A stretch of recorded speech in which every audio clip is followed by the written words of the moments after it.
5 years back, my older sister, Jackie, ran away with her deadbeat college dropout boyfriend, Scott. She was 20 at the time he was 21, and they'd been together for 5 years by then.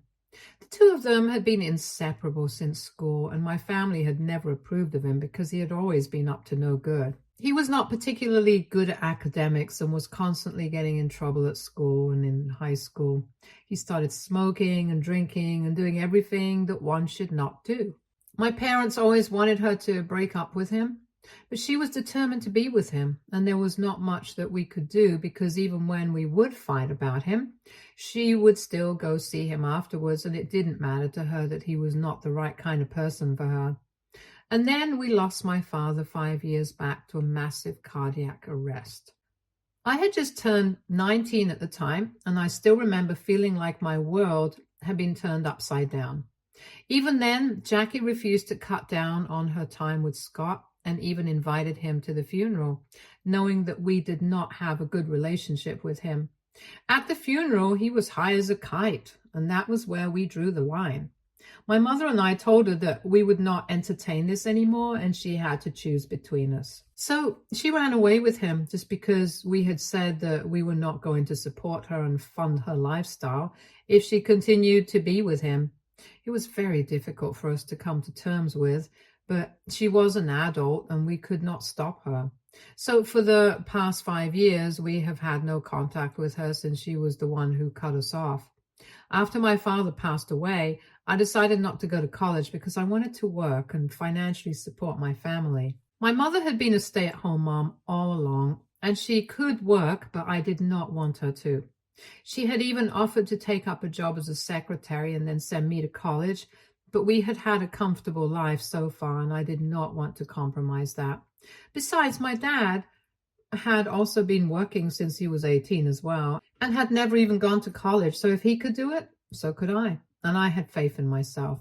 So I started small and got a low-income job as an intern, but then I worked my way up, and now I'm pretty comfortable. I work in sales, and I would like to believe that I have been able to maintain the standard of living that my father had left for me.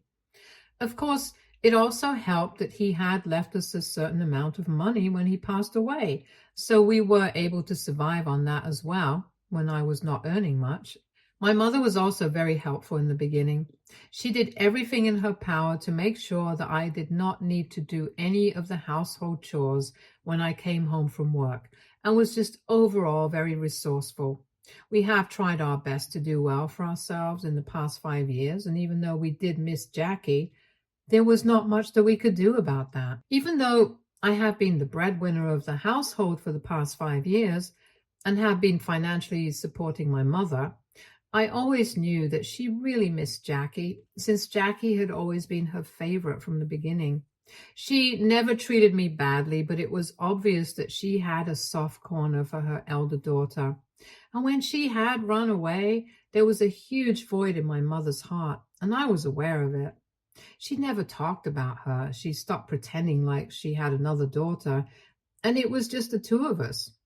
I had gotten used to that, but then about 10 days ago, Jackie and a young boy who could not have been older than 3 or 4 years old showed up at our doorstep after 5 years. Both my mother and I had been at home at the time, and they showed up, and when I saw the two of them through the eye hole, I was shocked. However, my mother did not even wait to discuss it with me and just opened the door as soon as I told her who it was. She did not wait to consult whether I wanted them inside the house or not. But I could forgive that, since I could sense that she was really worried and excited at the same time. And at the end of the day, she was still a mother. She immediately hugged and welcomed her in, along with the little boy who she claimed was her son. The two of them looked worse for the wear, and Jackie had literally shrunk to half her size. It was very obvious that they had been suffering for a really long time because their clothes were really dirty and old. They had also been patched up in weird places, and I could see that their hair was also greasy, and it looked like they hadn't been able to shower for days. But the most concerning of all was her body, which looked really upsetting since she had lost a lot of weight and was looking really bony. Jackie has always been plump, and seeing her like this was shocking. There were bags under her eyes. And gosh, it was just really pathetic to look at them. I remember feeling very uneasy when I saw her for the first time after 5 years, and I can't even describe to you guys how awful it felt. I could tell that she had obviously not been in the best living conditions for the past few years, and it really showed. So even though I've been skeptical about letting them in, I could not blame my mother for bringing them inside. As soon as they were inside, my mom forgot all about everything that happened in the past and immediately started talking to them and converting them because she knew that they had been through a lot. Jackie then started telling us that after she and Scott had run away together, it had been difficult for them because he was a college dropout and she had also dropped out at that point and there was nobody to offer them jobs. It was still easier for me since I used my family's connections to get my first internship, but she did not have anybody helping her out. After some weeks of struggle and literally living hand to mouth, they were able to find really low income jobs for themselves, and that's how they've been living for the past few years. They had switched jobs a couple of times, but had not been able to move up like I had, and so things were really bad for the two of them for quite some time. Jackie and Scott had been fighting a lot in the recent past, and especially after their son had been born, things had gone from bad to worse, and he had ended up cheating and kicking her out of the house a couple of weeks ago. With nowhere else to go, she had come to the only place that she knew she would be accepted, which was back home. She wanted to ask us to forgive her for everything that they had put us through and take us back into their lives. I wanted to discuss it with my mother before committing to anything, but before I could even say that I needed a moment to discuss this, she told them that they did not need to worry about anything anymore because now they were back and she was going to take care of them. I found that a little shocking because I was the one who was earning. So it was technically something that I would definitely have to be a part of, and I felt like this was something that we needed to discuss. But she had already said that, and Jackie seemed so happy that I did not feel like raining on their parade. It was not until later that they had gone to freshen up that I pulled my mother aside and I asked her if she was serious about this because for 5 years we had not been in touch with them, and we didn't even know exactly how they had managed to get themselves in such a bad state. Because from what they had told us, they had had jobs in the past, so they should have been able to save some money at the very least and be able to live decently. However, from the looks of it, it seemed like they had been spending their money on something else altogether. And I had a sneaking suspicion that she might have been into drugs or something because there was no way that they had jobs in the past and were still looking like that. If they were into shady and illegal things, I did not want to accept them back into our lives so quickly and thought that we needed some time to think about this. But my mother was not on board with that. She told me that after 5 years, my sister had finally come back home, and now it was her family's duty and responsibility to make sure that she was well taken care of. My mother made it very clear to me that she was not interested in whatever she had been up to in the past, and now that she was back, it was a clear sign that she wanted to get her life back on track.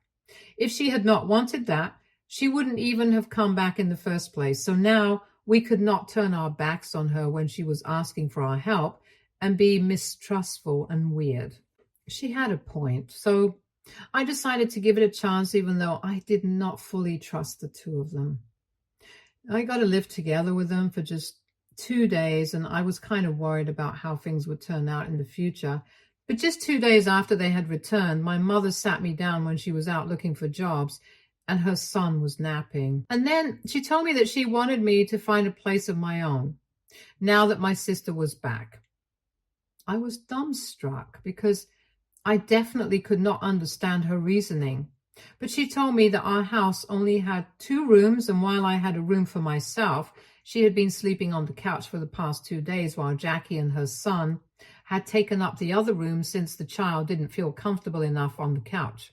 It was causing a lot of problems for her back, so she wanted me to move out and have my own life and an apartment of my own. I suggested that maybe Jackie could stay in the living room if it was becoming a problem for her. But she told me that she did not want that because she wanted them to feel accepted in the family, and she couldn't force them out of that room and make them stay in the living room with no privacy or comfort after she had already offered to let them have it. I found that very offensive because she was basically kicking me out after I had supported her for 5 years and had been the only person who was there for her. But now, just because her daughter was back, she had completely forgotten about me and only cared about their comfort and their privacy or whatever.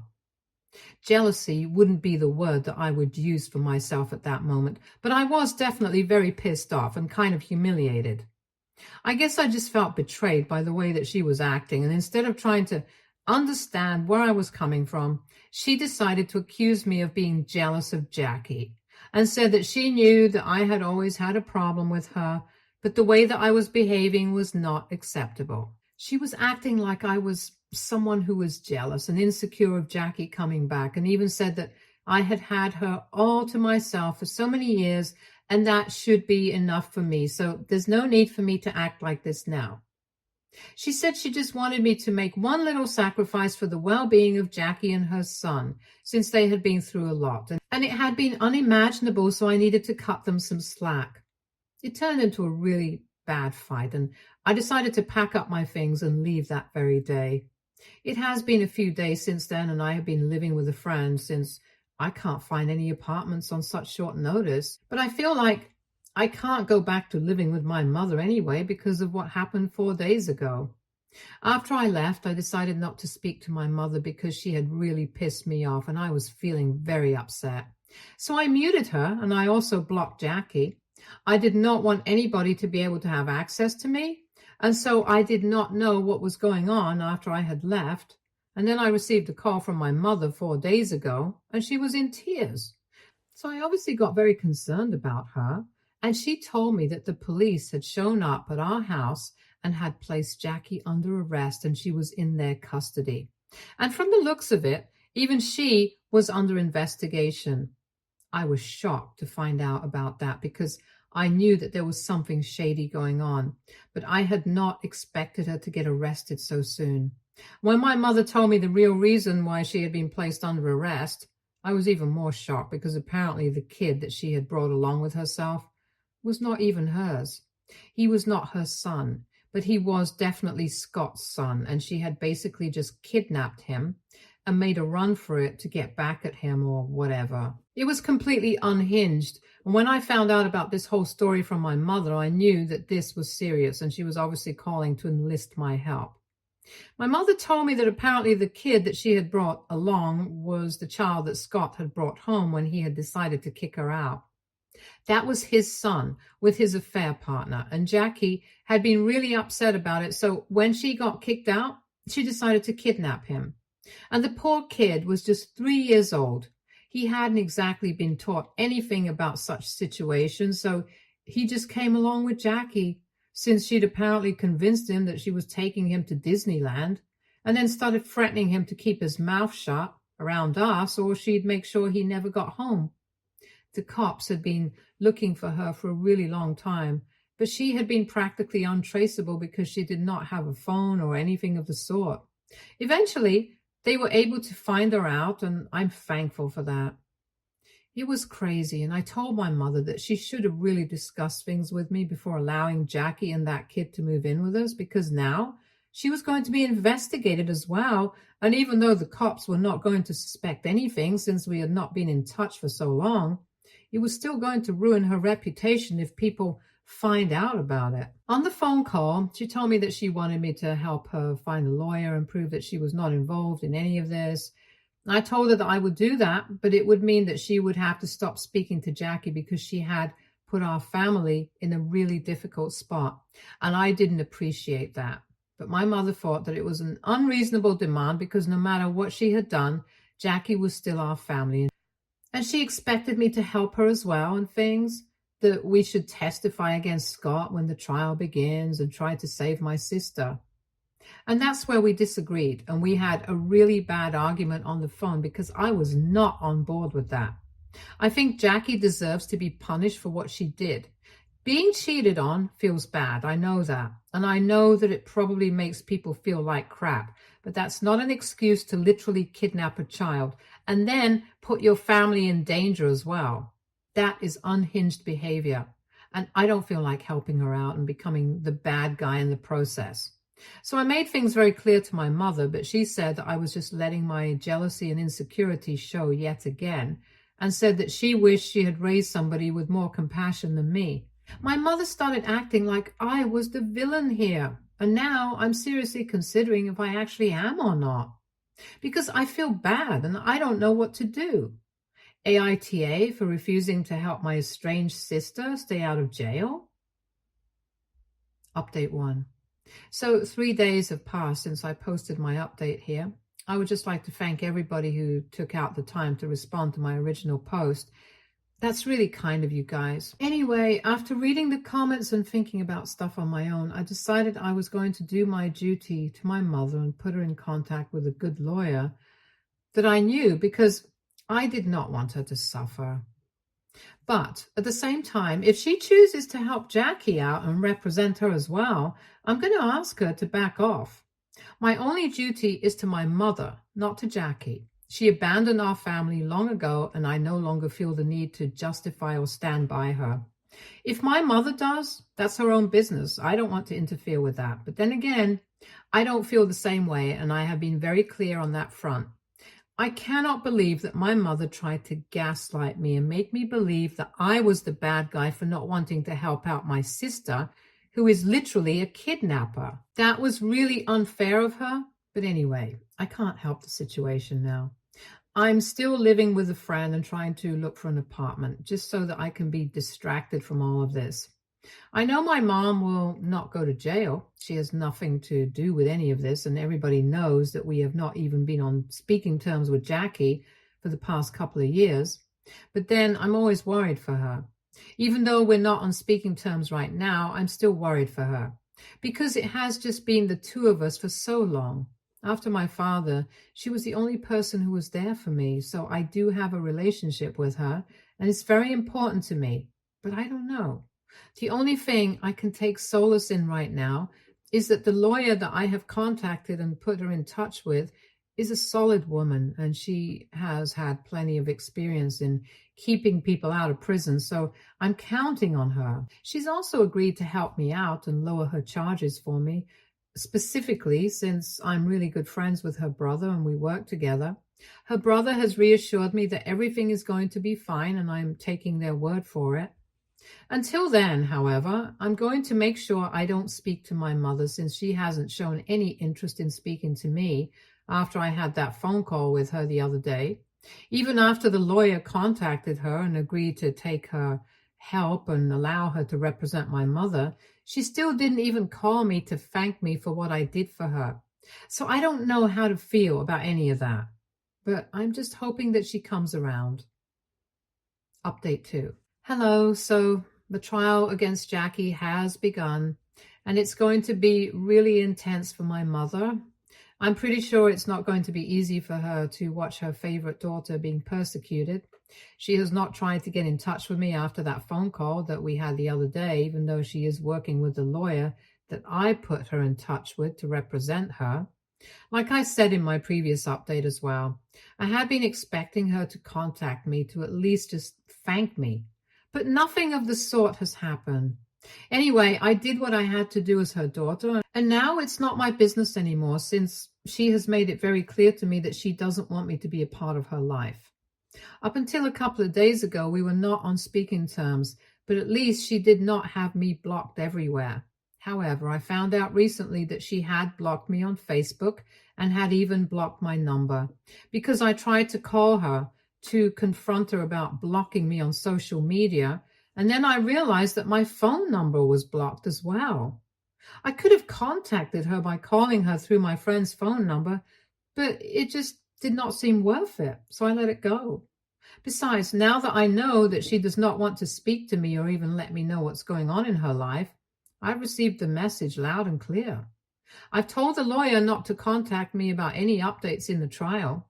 My only job was to put her in touch, and I did that. And now I don't need to know what's going on and bother myself with it. The search for the apartment has been going well, though, since I have been able to finalize one, and the rent is a bit high. But now that I don't have to support my mother anymore, I guess I'll be able to afford it. Initially, I had been worried about what was going to happen to my mother now that she does not have anyone to financially support her. But I figured that she must have thought about it since she had been so confident and kicking me out and cutting me out of her life. I'm just hoping that she doesn't come back to me in order to get financial support from me, because I'm not going to continue with that after the level of disrespect that she has shown me. I'm just glad that in a few days I'll be able to get out of my friend's hair, because I think I've bothered her for long enough. And even though she insists that I can live with her for as long as I need to, I just need some space of my own and think about what's going on in my life right now, because a lot has happened over the past few weeks and I am yet to process it. So I might take a few days off from work as well and just try to sit with my feelings for a bit. I really need that. Update 3. Hi, it's been 2 months since the trial against Jackie started and she's on her own right now. It was proven pretty quickly that my mother had nothing to do with this situation, and she was not aware of the fact that the child that Jackie had brought along with herself was not actually her son. She and her lawyer were able to prove that she was not involved in any of this, and after clearing the charges of the lawyer, she told her to convey her thankfulness to me. When I was told about it, I was very upset, because she surely could have reached out to me to tell me about this. But even after 2 months, she didn't want to talk to me. I don't even understand what she's so mad about, since it's been proven that Jackie is the bad guy here, and I was right for not wanting to help her. I really want to confront her about it, but I don't know if it's worth it or not. I've been struggling with this dilemma for the past few days, because ever since the lawyer reached out to me and said that this is what my mother had to say, I've been having mixed feelings about what to do. My life is going smoothly right now. I have a decent job and I'm about to get promoted at work. I have my own apartment and I've been living by myself for the past couple of months, which has been nice. Lonely, sure, but really nice. I have even started seeing somebody for the past few weeks, so everything is going on track. But I feel like I really miss my mom. And I know that most people in the comment section have said that she is really toxic and I need to keep her out of my life. But she's still my mother, and I guess you guys are forgetting that after my father passed away, she was the only person I had. We had other family members as well, but then the only person who could actually feel and share my grief was her. And I really do miss her, even though what happened recently was not right. In spite of knowing that, I still miss her, and the least I can at least do is get some sense of closure and have one last conversation with her, which is not on the phone. So I've really been considering reaching out to her and meeting her just once. Update 4. Hi. So some of you really encouraged me to talk to my mother if I really missed her that much, and at least get some sense of closure after I made my post last week. And after thinking for a couple more days, I finally decided to reach out to her. I noticed that she had unblocked my number when I tried to call her, and she even answered the phone very quickly. I spoke to her on the phone and I arranged a meeting with her, and the very next day I went over to my house to meet her. She welcomed me with a hug and started crying as soon as she saw me, and she said that she was really sorry about the way that she had treated me, but she had seen Jackie after so long and that things just stopped making sense in her head and she had started acting like a total fool. I didn't even have to say anything in my defense. She agreed that every single thing that I had said had been right, and she was the one who had been wrong. She literally begged me to forgive her and said that she did not have anybody apart from me, and she had realized that her soft spot for Jackie had caused her to turn a blind eye to how psychotic she had been. But during the trial, she had realized that Jackie had not just been harmful to herself, but her actions had hurt the family, and I was right in not wanting to help her or have any contact with her. Just because she's related to me by blood does not mean that she respects that bond, and we don't need to respect it either at the cost of our sanity. She told me that she had conceived Jackie after a lot of struggles, and that's why she always thought of her as special. But she now knows that she was wrong, and she should not have treated me that way. I was not surprised about the fact that she confessed to having a soft spot. Everyone had known that all along. But when she told me that she was going to try and work on this and wanted our relationship to get better, I was really happy. And I know that she's not doing it for the money, because for the past 10 months since I had left, her brother was the one who had been supporting her. And she had even tried to get a job working from home in her brother's company, which is what she's doing now. So I know that this is all genuine, and she really wants to make things better between us. However, we have decided to stick to living separately for a while, because living alone has given me a new sense of perspective, and I can't always be living in my childhood home with my mom. I need to get out of there and live my own life as well. So we have decided to keep in touch and just wing it for the next few months and see how it goes. But yes, I'm going to try and fix my relationship with my mother, and I hope that things work out for us. Stay tuned for more stories from Argo Relationships.